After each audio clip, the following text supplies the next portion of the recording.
بيبدأ المسلسل بشخص ماشي في شوارع نيويورك وهو حافي وشكله مشرد، وبيدخل لشركة عملاقة وبيطلب من الاستقبال ان هو يقابل واحد اسمه هارولد، وبيقدم نفسه بان هو اسمه داني راند. لكن السكرتيرة بتبقى مستغربة انه بيسأل على هارولد، وبيروح داني يبص على الانجازات اللي تم تحقيقها في الشركة وبيكون مبهور بيها جدا، وبيشوف صورة ابوه وصاحب عمره هارولد مع بعض في نهاية الفيديو. بس فجأة بيجي الامن وبيطردوه لبره المكان لانهم فكروه مجنون وكمان مشرد، وبيقرر داني ان هو يدخل غصب عنهم ومصمم ان هو يقابل هارولد. ولما بيحاول الامن يمنعه مرة تانية بيهجم عليهم بشكل محترف جدا، ومن غير ما يضرب اي حد فيهم كلهم بيسقطوا على الارض، وده بفضل المهارات الكبيرة اللي بيمتلكها داني. وبينجح ان هو يقتحم مكتب المدير علشان يقابل هارولد فعلا، لكنه بيتفاجئ بعيال هارولد اللي هم وارد وكمان جوي، وبيقول لهم انا داني، نسيتوني ولا ايه؟ انا عايز اقابل هارولد علشان تفهموا كل حاجة. لكن الاتنين مش بيصدقوا ان هو داني، وبيصدموه ان هارولد مات من 12 سنة بمرض السرطان. فبيتفاجئ داني من اللي بيسمعه وبيقرر يتكلم معاهم بما ان ابوهم مات، بس هم مش مصدقين انه داني ابن صاحب ابوهم اللي اتربوا معاه سوا زمان، خصوصا ان داني المفروض مات هو كمان من سنين طويلة والكل متأكد من كده. ولما بتحاول جوي تقرب من داني بيبعد عنها بشكل قاسي فبتخاف. وهنا وارد بيجيب الامن وبيطلب منهم يرموا الشخص الغريب ده بره المكان، ومش بيكون مصدق ان هو داني. بس بعد ما بيمشي جوي بتسأل اخوها مش يمكن يطلع داني فعلا، لكنه بيأكد لها ان هو مات ومستحيل يرجع. وقتها داني بيفتكر لما كان في الطيارة مع امه وابوه مسافرين لمكان بعيد، لكن الطيارة بتتدمر بيهم وهو الوحيد اللي بيطلع عايش. فبيقرر وقتها داني يروح لبيت عيلته اللي كان بيعيش فيه زمان علشان يعرف اللي حصل له. ولما بيبص على صورته مع وارد وجوي بيفتكر ايام زمان وهم اطفال، ووارد دايما كان بيضربه ويرخم عليه وبيتنمر عليه بدون سبب، وبيخرج من ذكرياته لما بيلاقي الباب بيتفتح وبتبقى جوي هي اللي عايشة في البيت ده حاليا. فبيستخبى منها داني علشان ما تشوفهوش وبياخد بعضه وبيمشي. بيقعد في المنتزه هنا، فبيجيله واحد من المشردين في الشارع وبيقعد معاه، وبيبقى الراجل ده معاه تليفون وبيخلي داني يبحث له كده عن كل اللي حصل للشركة طول الفترة اللي فاتت، وبيتأكد من موضوع موت هارولد. وكمان الإعلام كله اتكلم عن تحطم الطيارة اللي كان فيها داني وأسرته، وأعلنوا كمان وفاتهم هما التلاتة. وتاني يوم بيقرر داني يروح لجوي البيت على أمل إنها تسمعه وتقبل كلامه، لكنها بترفض تماما وبتأكد له إنها هتبلغ عنه لو فضل يطاردهم بالشكل ده. فبيقول لها داني معلومات كتير عنها علشان تتأكد من هويته فعلا، ورغم الشك اللي كان جواها إلا إنها بترفض تصدق برضه إن هو داني، وبتفهم إنه اقتحم بيتها لما بيجيب لها سيرة الكلب اللي جوه. وقبل ما بيمشي بتظهر عربية وبتكون خلاص هتخبطه، لكن بطريقة غريبة بيقفز من فوق العربية بمنتهى القوة واللياقة وبياخد بعضه وبيمشي. وبيقف داني في الشارع بعدها بيمارس تمارين التأمل الغريبة لحد ما يشوف بنت اسمها كولين بتعلق إعلانات للصالة الرياضية بتاعتها علشان تجيب طلاب، وبيفهم داني إنها مدربة كاراتيه وبيعرض عليها يشتغل معاها. طبعا داني بيبقى قصده كمدرب، لكن هي بتبص لشكله وبتفتكر إن هو عاوز يجي يمسح الأرضية، ولكن لما تشوف مظهره كمشرد بترفض وبتسيبه وتمشي. في نفس الوقت ده جوي بتحكي لوارد على اللي حصل معاها، وإنها بدأت تفكر إن ممكن فعلا يكون داني، لكن وارد كالعادة بينفي الموضوع خالص. وبنفهم السبب، داني طلع عليه النسبة الأكبر في الشركة، ليه 51%، يعني هو يعتبر المالك الأساسي للشركة اللي هم فيها. وبالشكل ده ممكن داني يطالب بالشركة كلها ويعمل لهم مشاكل لو طلع هو الحقيقي داني. وهنا بقى بالليل لما بيجي وارد ياخد عربيته علشان يمشي بيتفاجئ بداني راكب العربية، واضطر ان هو يركب معاه علشان يتحركوا ويتكلم معاه شوية. ولما بيطلع وارد مسدس وبيهدده بيه داني بياخده منه بسهولة تامة، وبيأكد له ان هو مش عايز غير شوية وقت يسمع اللي عنده فيه. وبيضطر وارد يوافق، وبيعرفه ان داني المفروض مات في تحطم الطيارة مع اسرته على جبال الهيمالايا، والكلام ده حصل من 15 سنة فاتت، ومستحيل يبقى داني لسه عايش. طبعا داني كان عنده 10 سنين في وقتها لما حصلت الحادثة، وبكده مفيش بصمات ولا تحاليل هتثبت ان هو داني فعلا. وقتها بيتعصب داني وبيحكي له عن كل اللي حصل، وبيحكي له على اللي كان بيعمله فيه وهو صغير وازاي كان بيهينه وبيضايقه في كل فرصة. لكن برضه وارد بيفضل مصمم ان هو مش داني وبيهينه، فبيتجنن داني جدا وبيفضل يحكي له عن حاجات كتير تأكد له ان هو بالفعل داني، وبينطلق بالعربية بسرعة علشان يخوفه، لكنه بيقف على اخر لحظة قبل ما يموتوا هما الاتنين. بس بعد ما بيخوفه بيرجع داني المنتزه، والمشرد بيجيله من تاني معاه اكل، لان داني حرفيا ماشي حافي ومش معاه اي حاجة. هنا بيقرر داني ان هو يروح للصالة الرياضية لكولين اللي بتبقى لسه مخلصة تدريباتها للطلاب بتوعها، وبيدخل داني يعرض عليها ان هو يتحدى المعلم بتاعها، لكن بيتصدم لما بيعرف ان كولين هي المعلمة الوحيدة هنا، وبترفض تقاتله علشان ما عندهاش وقت. وطبعا لما بيعرض عليها يدرب الطلاب مقابل اي فلوس بترفض، خصوصا لما بيقول لها ان هو اتدرب في مكان اسمه كون لاون ومحدش يعرف يوصله من هنا. وبيضطر داني ان هو يمشي في النهاية بعد ما حدفت له جزمة بدل ما هو ماشي حافي، لكن اول ما بيطلع بيلاقي واحد بيهجم عليه وعايز يضربه، وبيستعد داني فورا وبيدخل معاه في قتال وكمان يوقعه، وبيفهم ان هو حارس الامن من شركة راند. واول ما بيشوف واحد تاني ظهر بمسدس بيجري فورا، وكل ده قدام عيون كولين شافت اللي حصل، فبيفضلوا يجروا ورا داني، لكن اللي بيقرب منه بيوقعه وبياخد مسدسه علشان يفكه وكمان يرميه لانه مش بتاع اسلحة. طبعا وارد هو اللي كان باعت الناس دول، واتصدم لما جات له المكالمة ان داني ضربهم كلهم وهرب، وبيتصل على شخص مجهول علشان يعرفه ان معاهم مشكلة وبكرة لازم يتقابلوا علشان يعرف يحلها. وبالفعل وارد بيروح مبنى سري كل حاجة فيه برموز امان وبصمات لحد ما بيدخل شقة معينة، وهنا بتبقى المفاجأة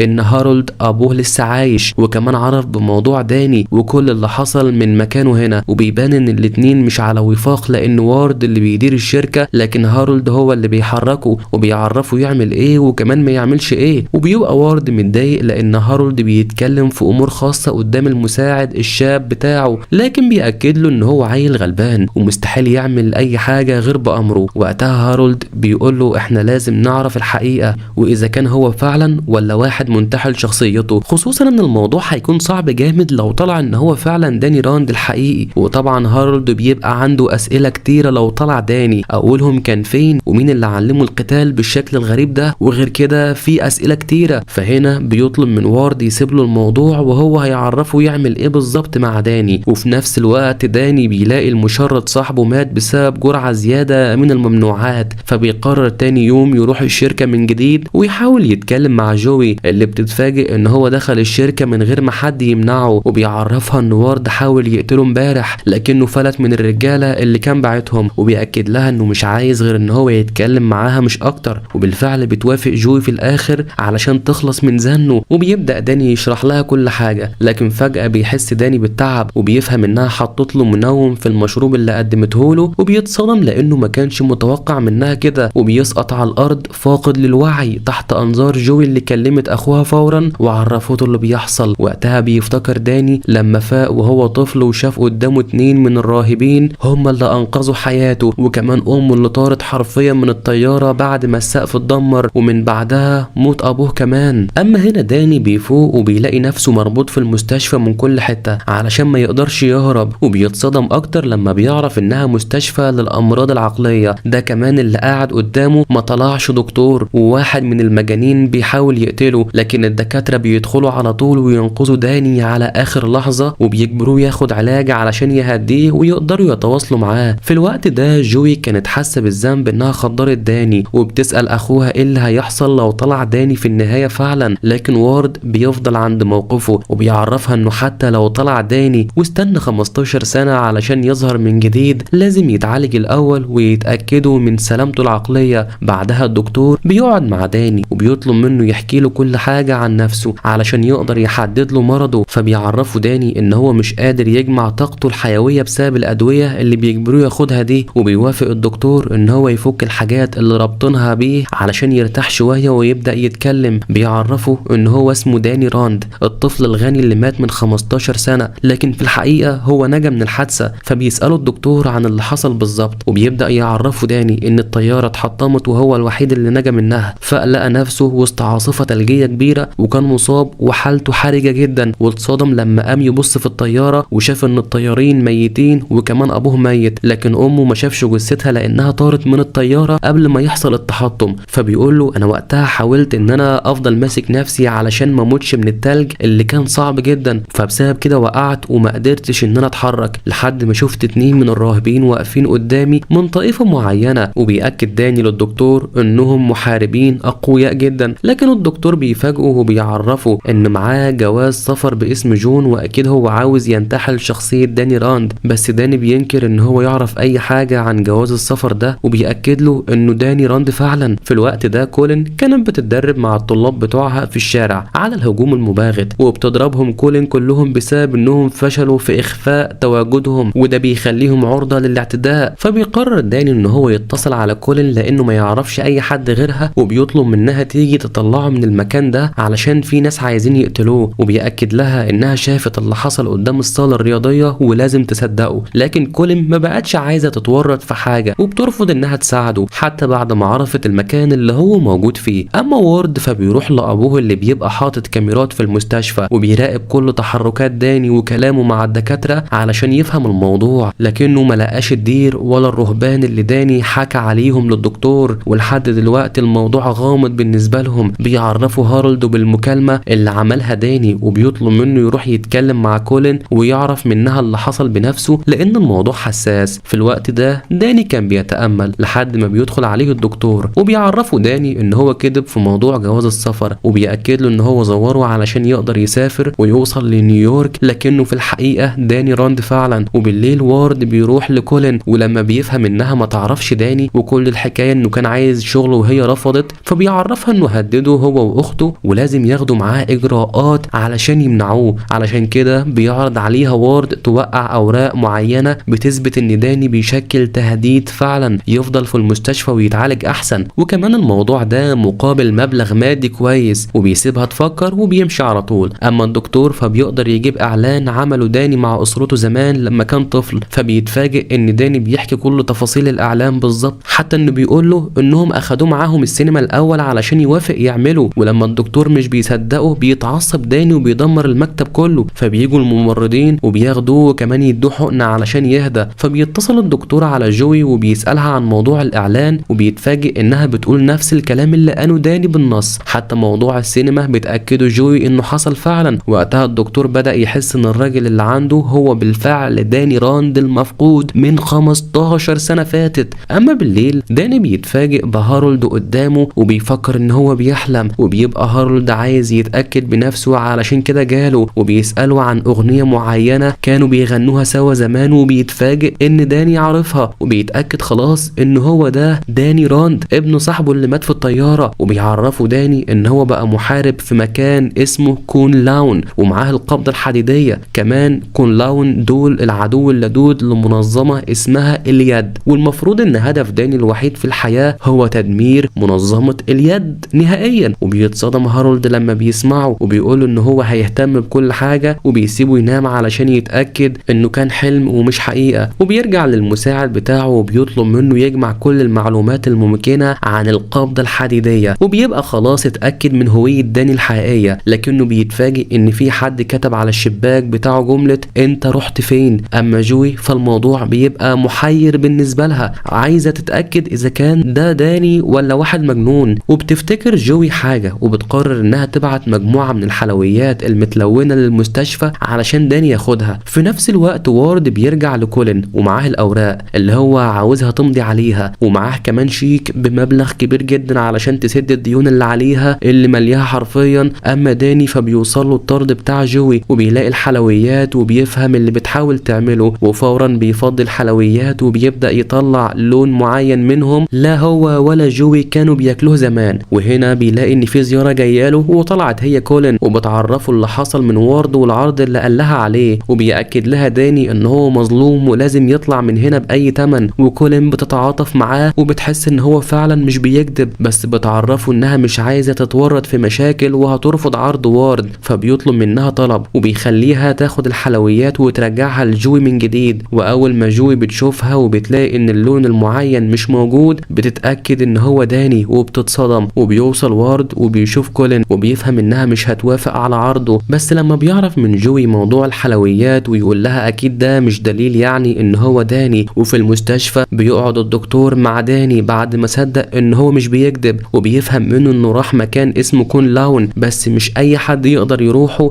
لان هو موجود في بعد تاني كمان معاه قبضة حديدية حديدية خارقة بيطلعها لما بيركز في التأمل، لكن للأسف مش قادر يطلعها دلوقتي بسبب الأدوية اللي عمالين بيدوها له. فبيقول له الدكتور بص يا عم داني، احنا نحاول نثبت ان انت داني راند، لكن انسى موضوع البعد التاني والهبل والقبضة الحقيقية، ده محدش هيصدقه. كل ده بيبقى شايفه هارولد اللي متأكد خلاص ان ده فعلا داني، وعلشان كده طلب من المساعد يدور في موضوع القبضة الحديدية. وبيبان ان هارولد بيخطط لحاجة، وبيتصل على ابنه وارد وبيأكد له ان هو داني، وبيقول له خده لمكان تاني امان لحد ما نشوف هنعمل ايه بالظبط. وارد بيبقى عايز يتخلص منه نهائي، لكن هارولد بيأكد له انه مش عايز يأذيه، وبيأمره بس ياخده لمكان غير المستشفى. ولما بيسأله وارد ليه عايز تحميه، بيعرفه هارولد انه بيفكر يخلص على منظمة اليد، ولازم يفهموا الموضوع الاول علشان يتفاجئ داني بالليل انهم بينقلوه لغرفة تانية وبينزلوا فيه ضرب بمنتهى القسوة. ووارد شكله كسر كلام ابوه وامر بقتل داني، لكن داني بيتحول عليهم وبيضربهم كلهم بمنتهى السهولة، وبينجح ان هو يطلع القبضة الحديدية وايده بتنور، وبيكسر الجدار وبيطلع من المكان بقوة خارقة جدا. وهنا بيهجم رجالة على الصالة الرياضية بتاعة كولين، وبيتصدموا من قوتها ومهارتها الكبيرة، بتقدر تصدهم وبتضربهم واحد ورا التاني، وبتطلب منهم ما يجوش هنا تاني والا مش هتسيبهم، وبتأكد لهم انها ما تعرفش بموضوع هروب داني من المستشفى ولا عايزة تعرف اي حاجة. وطبعا الرجالة بياخدوا بعضهم وبيمشوا بعد الضرب اللي اكلوه، لكن داني بيبقى مستخبي فعلا في المكان، وبيتأسف لكولين علشان كسروا القفل بتاع المكان بسببه. طبعا كولين بتبقى متضايقة لان عندها من المشاكل ما يكفي، ومش عايزة تتورط في اي حاجة، وعلشان كده بتطلب من داني يفضل موجود هنا لحد الصبح ويطلع يمشي على طول. وتاني يوم بيروح وارد شقة ابوه وبيلاقيه نايم في مكان زجاجي كده، وبيتواصل معاه عن طريق اللاسلكي. فبيطلع هارولد وبيسأله عن صفقة الرصيف البحري اللي طلب منه يخلصها، ولما بيعرف وارد ان صاحب الرصيف رافض البيع، وكمان هو مش فاهم ليه محتاجين الرصيف ده بالتحديد، لكن هارولد بيطلب منه يخلي جوي تتعامل في الموضوع، ولازم ياخدوا الرصيف بأي تمن علشان من غير ما يقوله على السبب. وبيتعامل هارولد معاه بعنف لانه طلب منه ما يعملش حاجة لداني، ومع ذلك حاول يقتله. وبيأكد له هارولد ان هو هيبقى ليه شأن عظيم بس يتعاون وينفذ اوامره من غير اسئلة. اما كولين لما بتصحى بتتفاجئ ان داني لسه موجود ومشغل موسيقى وبيتأمل. طبعا الكلام ده مش عاجبها وبتطلب منه يمشي، لكنه بيعرفها انهم ممكن يهجموا على المكان تاني، وعلشان كده هيفضل ويحميها. بس كولين بترفض وبتحاول تهجم عليه، لكنه بيبقى مستواه مختلف خالص لانه بيستخدم الطاقة الداخلية على عكس كولين اللي بتتعب نفسها في القتال باستخدام طاقتها الخارجية. لكن كل ده مش بيفرق مع كولين، وبتطلب منه يمشي من المكان برضه. فبيوعدها داني ان هو هيدفع ايجار 6 شهور للصالة الرياضية، بس تسيبه قاعد كام اسبوع لحد ما يعرف هو هيعمل ايه. وبتضطر كولين توافق، بس بتطلب منه ما يعملش مشاكل. اما جوي فبتعرض على وارد انهم يتفاوضوا مع داني ويشوفوا هو عاوز ايه بالظبط. فبيقول لها انه هيجهز عرض لداني ويعرفها في اقرب وقت، المهم تخلصوا من موضوع الرصيف البحري. لكن طبعا ما بيعرفش يقول لها اهميته لان هو نفسه مش عارف. وجوي يا عيني مفكره ان ابوها ميت طول السنين دي وما تعرفش اللي بيحصل بينه وبين وارد. ولما بتيجي مروحه بتتفاجئ بداني قدام البيت عندها وجايب ورد كعربون سلام، فبتقرر تقعد معاه وتسمعه لانه حاسس بالوحده من ساعه ما رجع. بيفضل يقول لها ان هم عيلته اللي رجع يدور عليهم مش اكتر من كده، وبتستضيفه في بيتها وبتقدم له عرض ب$100 مليون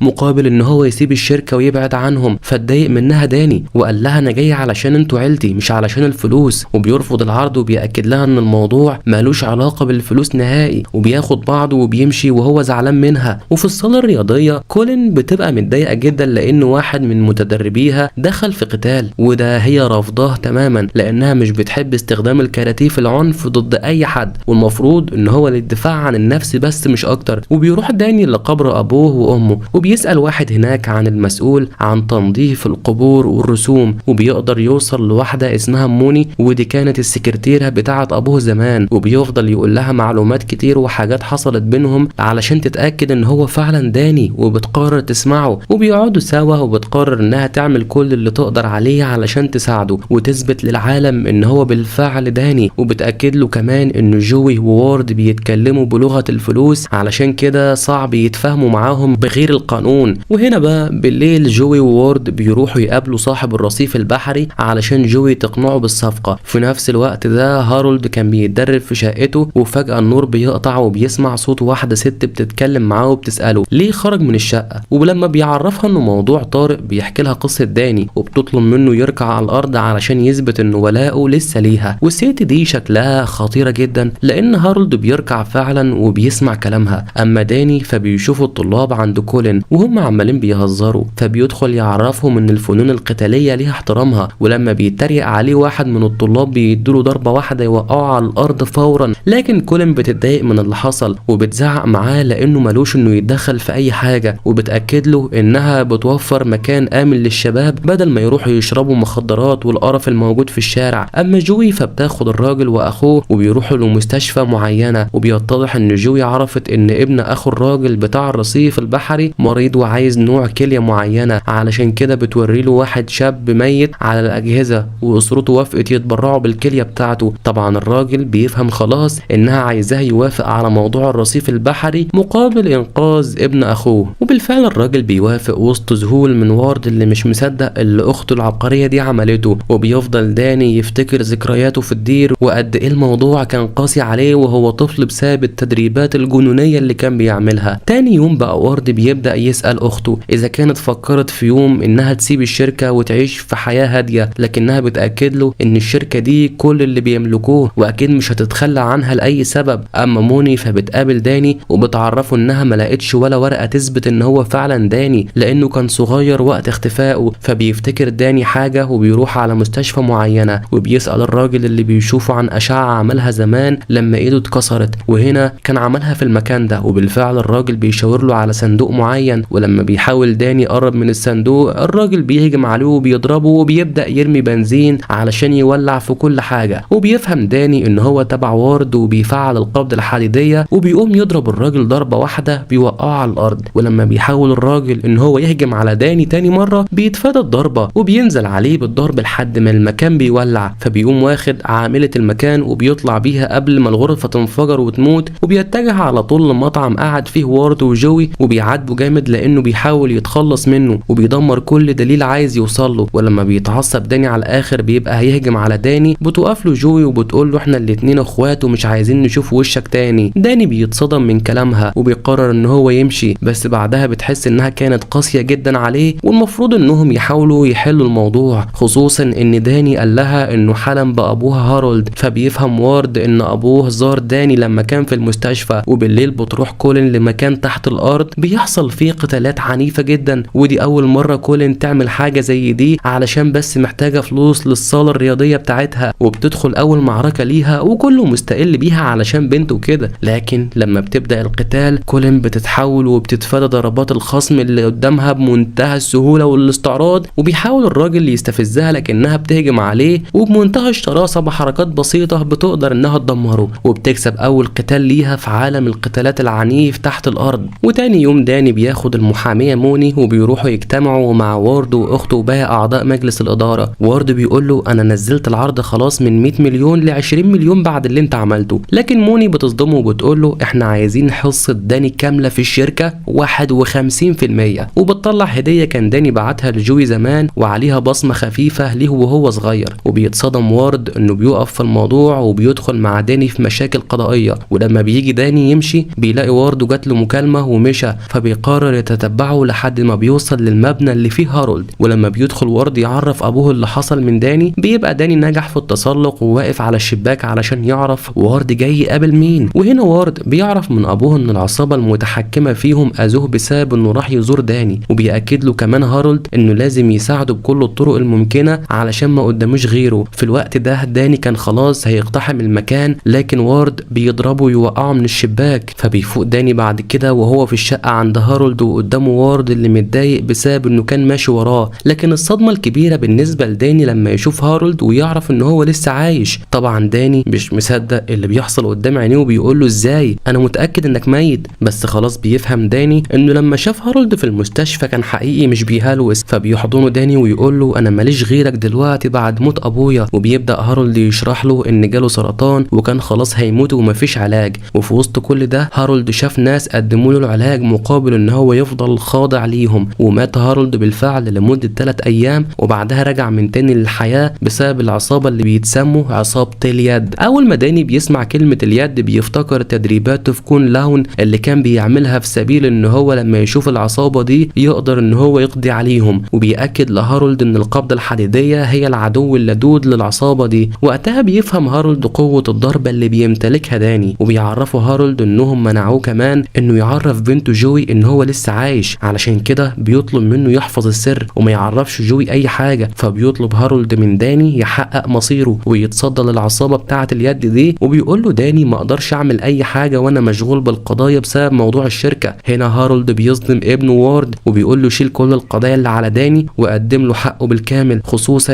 ان اليد بدأت تدخل في امور الشركة وعايزين يدمروها. وبيحكي هارولد عن الرصيف البحري اللي اجبرته اليد ان هو يشتريه باسم الشركة، وبيطلب من داني يتكلم مع جوي عن الرصيف ده ويعرف ايه اللي وراه. وطبعا كل اللي حاصل ده مش عاجب وارد خالص، وبيحذر داني من ابوه لانه مش سهل خالص ومش بيهتم غير بنفسه. بعدها كولين بتشوف الطلاب بتوعها بيتفرجوا على قتالها الاسطوري، بس ده مش بيعجبها لانها دايما بتقول لهم ما تستخدموش قوتكم بره في قتالات الشوارع. وبيوصل داني هو كمان على الشركة بالشكل الجديد بعد ما اخد حقه خلاص. جوي بترحب بيه مرة تانية وبيطلعوا في المؤتمر الصحفي علشان يعلنوا ان داني لسه عايش وتم الاعتراف بيه وهيستلم مكانه في الشركة. وبيطلب منه وارد يلتزم باللي مكتوب في الورقة اللي قدامه وما يزودش اي حاجة، وبيعدي الموضوع بسلام. وبيبدأ داني يسأل جوي عن موضوع الرصيف البحري وعايز يراجع الصفقة دي بنفسه. وهنا بتوصل موني علشان تقدم اوراق الرصيف البحري لداني علشان يطلع عليها، وبيفهم منها انه يعتبر ملوش شغلانة محددة هنا في الشركة بس بيمتلك 51%، وده بيخليه صاحب اليد العليا وطلباته اوامر. فبيقرر داني يقتحم اجتماع كان عامله وارد علشان يعرف اللي بيحصل. ولما بيعرف انهم بيصنعوا عقار معين يقدروا من خلاله ينقذوا حياة الملايين، لكن وارد هيبيعه بسعر عالي جدا. بيرفض داني فورا وبيطلب منهم يبيعوه بسعر التكلفة بتاعته